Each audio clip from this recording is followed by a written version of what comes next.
தமிழக வெற்றி கழகமாகட்டும், கடைசி நேரத்தில் கூட நம்முடைய அனைத்து இந்திய அண்ணா திராவிட முன்னேற்ற கழகத்திலே கூட்டணி அமைப்பதற்கு அவர்கள் தயாராக இருந்த போதும் நாங்களும் சென்று அவர்களுடன் கூட்டணி வைத்தால் நம்ம மிகப்பெரிய வெற்றியை பெறலாம் என்று சொன்னபோது எங்களை எல்லாம் எடுத்தெறிஞ்சு பேசிவிட்டு, எனக்கு தெரியும்,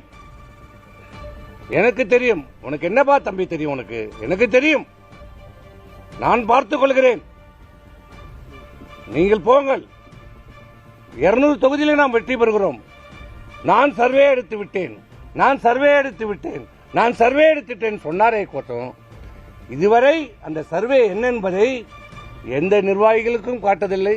என்றைக்கு இவரை கழகத்தினுடைய பொதுச் செயலாளராக தேர்ந்தெடுத்தோமோ அன்றைக்கே இது ஒரு குடும்பத்தின் பிடியிலே சென்று விட்டது. இன்றைக்கு மாமன் என்கிறார், மச்சான் என்கிறார், பிள்ளை என்கிறார். யார் அவர்கள்?